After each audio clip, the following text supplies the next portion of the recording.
नमस्कार दोस्तों। हमास को पूरी तरीके से खत्म करने के लिए अमेरिका ने इजराइल को एक फरमान जारी कर दिया है। दरअसल हुआ क्या है, कल के दिन यानी कि 29 सितंबर को बेंजामिन नेतन्याहू की मुलाकात होती है अमेरिका के राष्ट्रपति ट्रंप चचा के साथ में।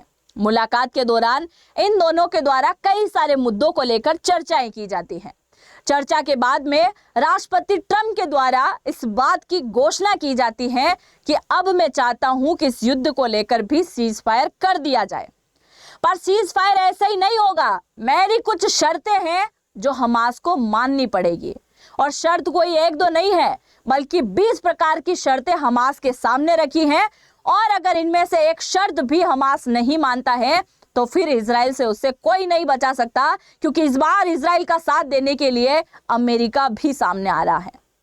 अब सबसे बड़ा सवाल यह आता है कि आखिरकार अमेरिका ने 20 प्रकार की कौन सी शर्तें हमास के सामने रख दी हैं। दूसरा सवाल यह आता है कि आखिरकार इनमें से कौन कौन सी शर्त हमास मानेगा और कौन सी नहीं मानेगा, ये भी देखने लायक होगा। और तीसरा सबसे महत्वपूर्ण सवाल कि आखिरकार अमेरिका का इतना ज्यादा लाडला देश कैसे है इजराइल, यानी कि अमेरिका हर बार इजराइल का इतना ज्यादा सपोर्ट क्यों करता है, उसके बारे में भी चर्चा करेंगे। मेरा नाम है अंजलि और मैं आप सभी का स्वागत करती हूँ एग्जाम नारी के यूट्यूब प्लेटफॉर्म पर। सबसे पहले आप जरा यहाँ पर देखिए, हाल ही में ये न्यूज़ निकल के आती है जिसको मैं आपको लिखित रूप में भी दिखा रही हूँ। ट्रंप ने कहा कि अगर हमास इस प्लान को नहीं मानता है तो इजराइल के पास उसे खत्म करने का पूरा अधिकार है और अमेरिका इसमें उसका भरपूर साथ देने वाला है। जैसे ही ट्रंप की तरफ से बयान दिया गया, नेतन्याहू ने कहा कि हम भी चाहते हैं कि गाजा के अंदर पूर्णतः शांति स्थापित हो जाए, पर लगता नहीं है कि ऐसा होने वाला है। हालांकि हम हमारी तरफ से पूरी कोशिश करेंगे।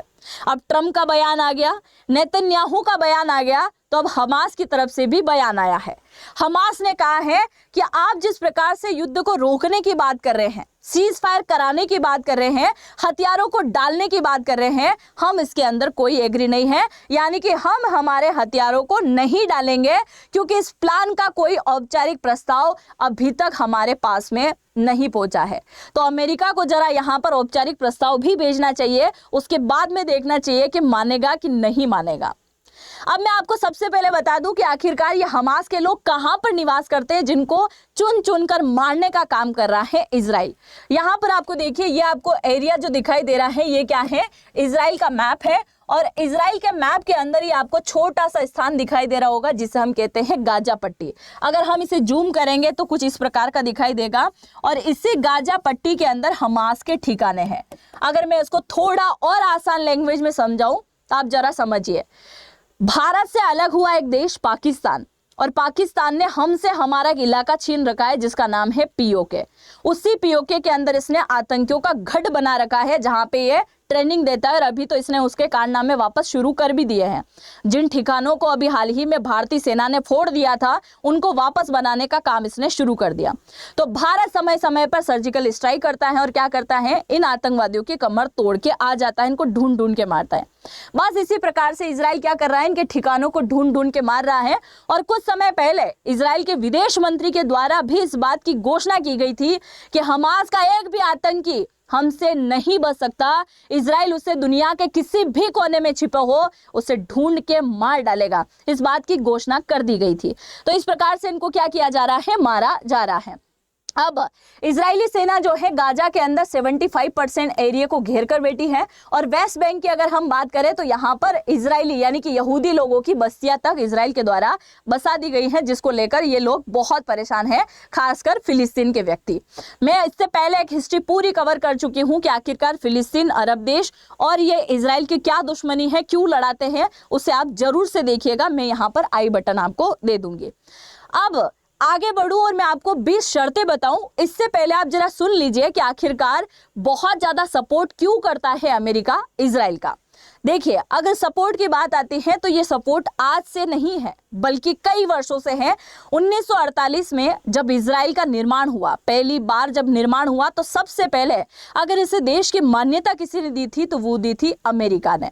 उसके पीछे भी अमेरिका का लालच था। अमेरिका का लालच किस प्रकार से? एक तो जितने भी अरब कंट्री हैं उनके बीच में यहूदियों का देश यानी कि इजराइल जो है सबसे अलग है, यानी कि अमेरिका का एक विश्वास पात्र हो सकता है। दूसरा, अरब देशों में अपना दबदबा कायम रखने के लिए इसने इजराइल को चुना, ये बात भी मानने वाली है।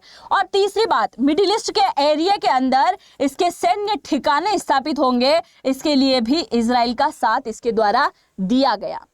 और भी रीजन आप सुनो, इसी जगह से यानी कि जहां पर इजराइल आज है उसी जगह के आसपास के वाले क्षेत्र में क्या है? स्वेज कैनाल है। आप सभी जानते हैं कि स्वेज कैनाल यहां से है और इसी से दुनिया भर का लंबा चौड़ा व्यापार होता है, इसके लिए भी ये इंपॉर्टेंट है।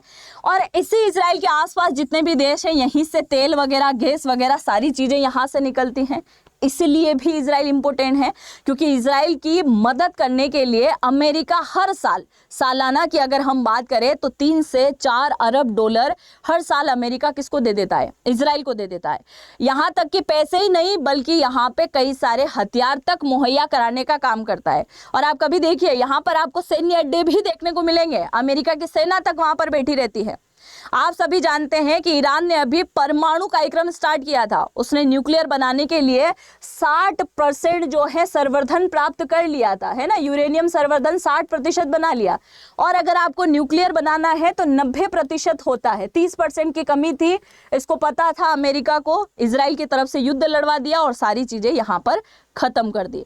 अब ईरान से खतरा किसको था? अमेरिका को खतरा था। हालांकि इजराइल को तो खतरा है ही, अमेरिका को भी खतरा था, क्योंकि अगर ईरान यहां पर परमाणु बना लेता है तो उसका पहला टारगेट अमेरिका ही होने वाला है और दूसरा टारगेट इजराइल होगा।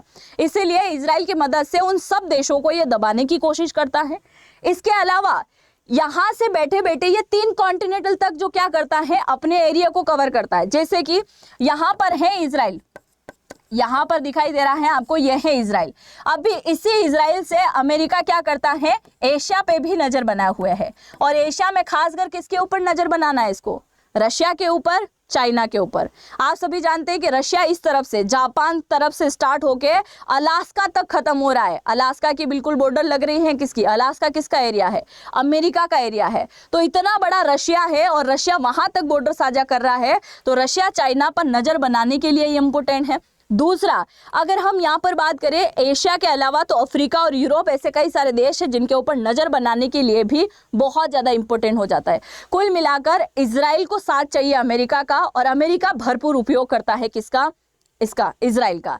उसी प्रकार से अभी हमारे पड़ोसी देश में भी ऐसे ही हो रहा है। पाकिस्तान का इतना ज्यादा करीबी कैसे हो गया अमेरिका? खासकर आप जरा सोचिए, क्योंकि सैन्य अड्डे उसको वहां पर स्थापित करने, आज नहीं तो कल रशिया और चाइना को दबाने के लिए यहां पर अमेरिका का दबदबा होगा और उन देशों के अंदर डर पैदा करना ही इसका मेन मकसद रहने वाला है।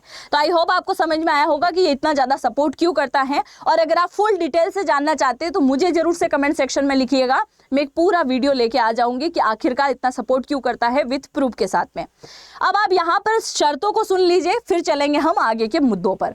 शर्त नंबर पहली, तुरंत युद्ध रोको। इजराइल और हमास के बीच में सहमति बनी तो गाजा में युद्ध को तुरंत खत्म करना। इनकी पहली शर्त है कि तुरंत खत्म कर दो युद्ध। दूसरा, इजरायली सेना जो है उनको पीछे हटने के लिए कहा है और गाजा से धीरे धीरे निकलने के लिए कहा है। तो इजराइल यहां पर मान गया है।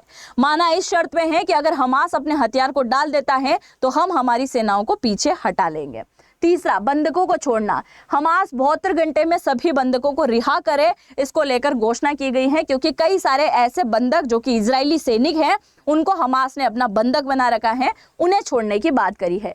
कैदियों की रिहाई। युद्ध खत्म होने पर इजराइल और गाजा के उम्र कैद काट रहे 250 लोग और अन्य 1700 कैदियों को छोड़ने की बात की गई। यानी कि आदान प्रदान कर लो, यूक्रेन और रशिया ने जिस प्रकार से किया था उसी प्रकार से। शवों का आदान प्रदान। कई सारे ऐसे इजरायली सैनिक हैं जिनकी मृत्यु भी हो गई है और कई सारे फिलिस्तीनी सैनिक हैं जिनकी भी मृत्यु हो गई है। तो उन सेनाओं का जो शव आपने संभाल के रखा है, कम से कम उस देश के व्यक्तियों को लौटाने का काम जो है आप यहाँ पर कर दो। अभी तक की शर्तें तो बिल्कुल सरल लग रही हैं। आगे और देखिए, गाजा को आतंक मुक्त बनाना, गाजा से हमास के सारे ठिकाने और हथियार को हटाना। हमास के सारे ठिकानों को हटाना, हथियारों को ठिकाना, ठीक ऐसा है जैसे पाकिस्तान को आतंकिस्तान नहीं कहना, यानी कि पाकिस्तान के अंदर से सारे आतंकवादी ठिकाने हटा देना, उसी प्रकार से ये रिलेट होता है, जो कि इम्पॉसिबल सा कहीं ना कहीं दिखाई देता है।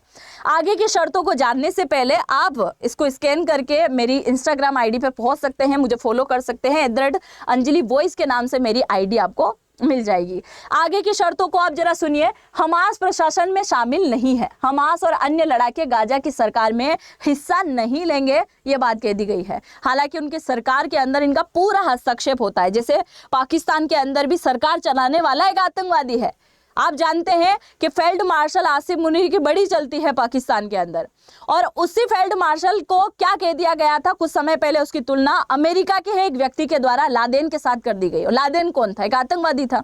तो आतंकवादियों के द्वारा वहां पे भी सरकार चलाई जा रही है और यहाँ पे भी सरकार चलाई जा रही है। अंतरिम प्रशासन समिति, गाजा के लिए एक अस्थायी तकनीक समिति बनाई जाएगी जिसमें योग्य लोग शामिल होंगे। शांति बोर्ड बनेगा जिससे दोनों देशों के बीच में क्या है, शांति स्थापित करने की कोशिश की जाएगी, जिसमें प्रमुख रूप से निरीक्षक करने का काम करेंगे राष्ट्रपति ट्रंप, और इनके साथ में ब्रिटेन के व्यक्ति हैं टोनी ब्लेयर, इनके द्वारा किया जाएगा। पुनर्निर्माण योजना, बोर्ड गाजा के विकास और सुधार की योजना बनाएगा और उसका खर्च भी उठाएगा। मानव सहायता, गाजा को तुरंत पर्याप्त मदद दी जाएगी, इस बात को भी यहाँ पर रखा गया। विशेष व्यापार में छूट दी जाएगी और लोगों की आज़ादी, यानी कि जो लोग फिलिस्तीन में रहना चाहे वो वहाँ रहेंगे, जो लोग दूसरे एरिया में जाना चाहें वो वहाँ पर जा सकते हैं, रह सकते हैं। आगे की शर्तें और सुनो। सुरक्षा के लिए फोर्सेस यहाँ पर कौन रखेगा? अमेरिका तक यहाँ पर फोर्स रखने के लिए रेडी है। पुलिस की ट्रेनिंग भी इन लोगों को दी जाएगी जो गाजा के अंदर पुलिस वाले हैं। सीमा सुरक्षा की बात करें तो इजराइल और मिस्र की सीमाओं पर सुरक्षाएं मजबूत होगी। और आप सभी को याद होगा कि 1948 में जब 3 देशों ने युद्ध किया था तो मिस्र का, यानी कि आज का जो इजिप्ट है, उसका एक एरिया ऑलरेडी इजराइल ने कब्जा लिया था। तो उसके लिए भी अमेरिका कुछ बोलना चाहिए। लड़ाई बंद, युद्ध खत्म होने तक हवाई हमले और गोलाबारी रोक दी जाएगी। मानवाधिकार सुनिश्चित किया जाएगा, शांति से बातचीत की जाएगी और भविष्य के बारे में सोचा जाएगा। अब यहाँ पर अमेरिका के राष्ट्रपति ने इनको तो बोल दिया है कि भाई ये जो सारी चीजें हो रही हैं ऐसा नहीं होगा, हम हमास को पूरी तरीके से खत्म कर देंगे, क्योंकि हमास क्या है, एक तरीके से आतंकवादी है।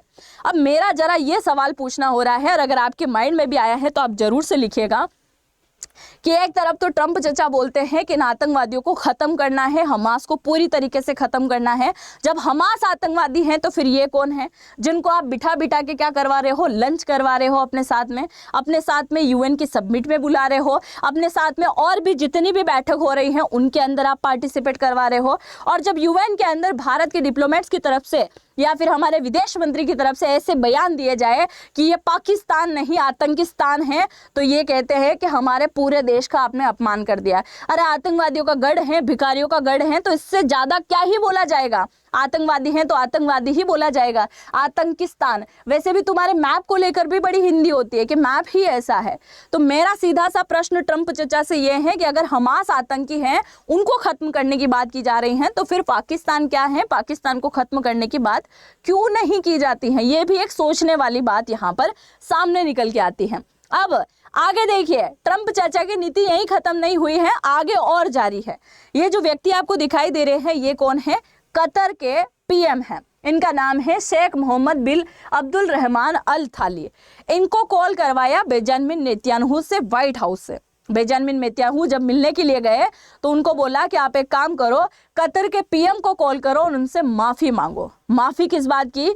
यह कहते हुए आपको माफी मांगना पड़ेगा कि आपने जो कतर की राजधानी दोहा में 9 सितंबर को जो अटैक किया था, उनमें आपका मकसद आम नागरिकों को मारना नहीं था। आपका मकसद क्या था? आप जो है इन व्यक्तियों को मारना चाहते थे जो वहां पर छिपे हुए थे। कौन छिपे हुए थे? तो आप सभी समझ गए होंगे। हमास के प्रमुख हमास का जो प्रमुख है खलील अल हया, वो वहां पर छिपा हुआ था, उनको मारना मकसद था। हालांकि आम नागरिक मर गए हैं, इसके लिए आपको माफी मांगना पड़ेगा। कॉल किया और वो की वो बातें वहां पर बुलवा दी। अब ऐसे नहीं है कि अमेरिका के लिए कतर बहुत अच्छा हो गया इसलिए वो माफी मंगवा रहा है। उसके पीछे का स्वार्थ आप सुनिए। स्वार्थ इस प्रकार का है, ट्रंप ने माफी मंगवाई, उसकी वजह है ये। वजह है पहला, आर्थिक सौदा अभी हाल ही में हुआ है। ट्रंप ने मई 2025 में दोहा विजिट के दौरान कतर से 243.5 बिलियन डॉलर तकरीबन 20 लाख करोड़ रुपए की डील करी है। इसके तहत क्या होगा, कतर के एयरवेज बोइंग से 160 विमान खरीदेंगे। देखो, इसके बेचने की बारी आती है तो सब कुछ सही हो जाता है ना। दूसरी बात जरा सुनो, मिलिट्री बेस कतर में अल उदीद एयर बेस है जो मिडिल ईस्ट में अमेरिका का सबसे बड़ा सैन्य ठिकाना होगा।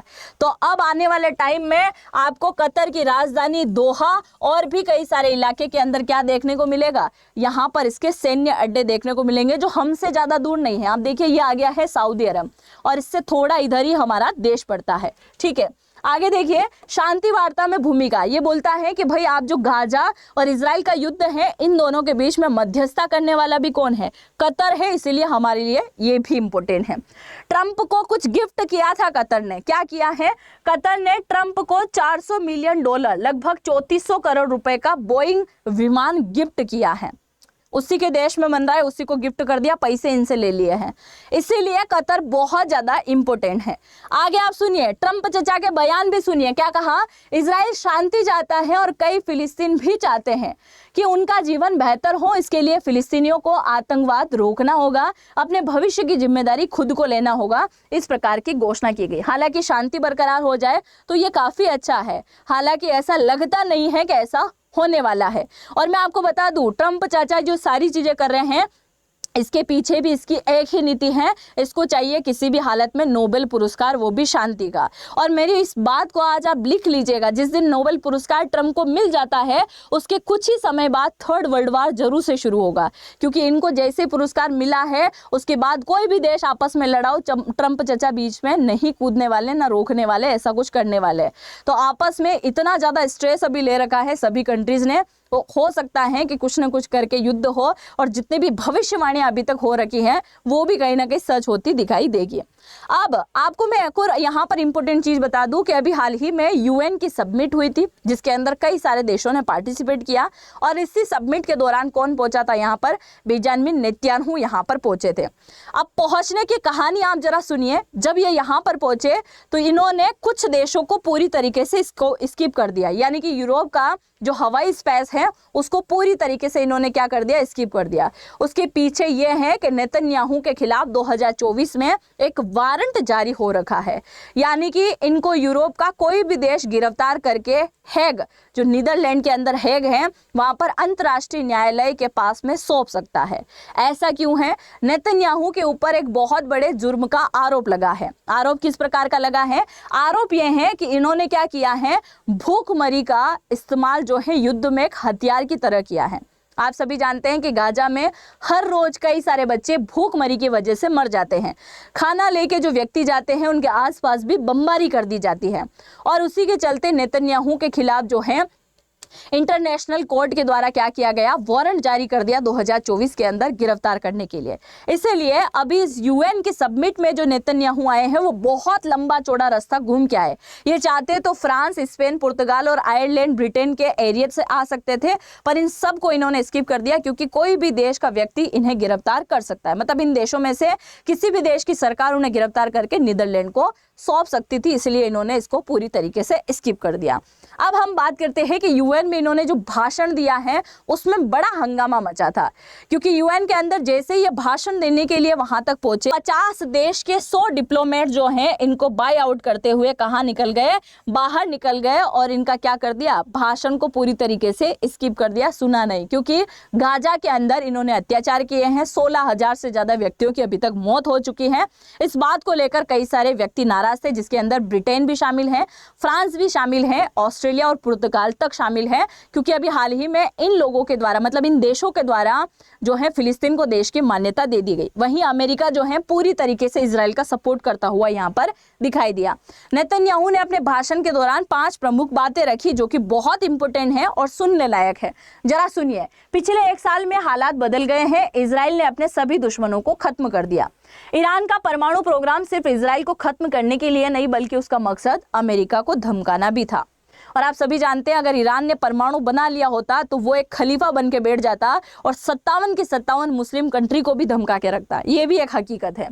फिलिस्तीन को देश की मान्यता देने से हमास जैसे समूहों को बढ़ावा मिलेगा और यहूदी व अन्य लोगों पर हमले बढ़ेंगे। यरूशलेम के पास फिलिस्तीन राज्य बनाना न्यूयॉर्क के पास अल कायदा राज्य को राज्य देना, उसको स्थान देने समान है। कई नेता खुले तौर पर इजराइल की बुराई करते हैं, लेकिन प्राइवेट में जब मुलाकात होती है तो ये तारीफ करने पर उतर आते हैं। और ये जिस प्रकार का भाषण दिया जा रहा था, इस भाषण को कहाँ सुनाया जा रहा था? गाजा के अंदर, क्योंकि इजराइल की सेना ने वहां पर चारों तरफ क्या लगा दिए थे? स्पीकर लगा दिया था, ताकि उन लोगों को वो भाषण भी सुनाई दे कि किस प्रकार का भाषण यहाँ पर किया जा रहा है। अब मैं आप सभी लोगों से एक बात पूछना चाहूंगी, क्या यहाँ पर अमेरिका सही है? क्या यहाँ पर इजराइल सही है? क्या यहाँ पर गाजा सही है? क्या यहाँ पर फिलिस्तीन सही है? कौन यहाँ पर सही है, कौन यहाँ पर गलत है? उसकी राय तो आप ही दे सकते हैं। तो कमेंट सेक्शन आप ही की भड़ास के लिए खुला है। आप जरूर से कमेंट सेक्शन में लिख के जाइएगा कि इन सभी देशों के बारे में आप क्या सोचते हैं, और अमेरिका की जो ये भी टिप्पणी की गई है और 20 प्रकार की जो शर्तें रखी गई हैं, इसे लेकर आप क्या सोचते हैं, जरूर से कमेंट सेक्शन में लिख दीजिएगा। अब हम बात कर लेते हैं आपके काम की। अगर आपको इनमें से किसी भी कंपनी के अंदर नौकरी लगना है तो आपके सामने एक सुनहरा मौका है। इसी वीडियो के कमेंट सेक्शन में मैंने एक फॉर्म दे रखा है जिसे आप फिल करेंगे, जिसमें आपको नाम डालना है, ईमेल आईडी डालना है, फोन नंबर डालना है, और डिस्काउंट प्राप्त करने के लिए यहाँ पर आपको एक कोड इस्तेमाल करना होगा और इस कोड का नाम है AN50। आप जैसे यूज करेंगे 50% का यहाँ पर डिस्काउंट मिल जाएगा। और इस कोर्स को करने के बाद इनमें से किसी भी कंपनी में आप आसानी से नौकरी लग जाएंगे। और अभी LNT के अंदर तो बहुत बड़ी वैकेंसीज आने वाली हैं, तो आप जरूर से इस कोर्स को कर लीजिएगा, क्योंकि 91,000 से ज्यादा स्टूडेंट ऑलरेडी इस कोर्स को करने के बाद में नौकरी लग चुके हैं, जिनकी सालाना सैलरी 47 लाख से भी ज्यादा है। इसके अंदर हम आपको सिखाने वाले हैं data science, AWS, CC+, Java, Python, DSA, competitive coding, artificial intelligence, कई प्रकार की चीजें जो कि 200 से भी ज्यादा प्रकार की रहने वाली है। आपकी एबिलिटी के अकॉर्डिंग आप यहाँ पर ट्रेनिंग ले पाएंगे, सारी चीजों को सीख पाएंगे। तो ये गोल्डन चांस आपके सामने है, तो ये चांस आपकी लाइफ से ना चला जाए, जरूर से ज्वाइन कर लीजिएगा। चैनल पे पहली बार आ रहे हैं तो सब्सक्राइब करना तो बिल्कुल भी मत भूलिएगा, और जो भी आप कमेंट करना चाहे जरूर से कीजिएगा। मिलते हैं नेक्स्ट वीडियो में, तब तक के लिए जय हिंद, जय भारत।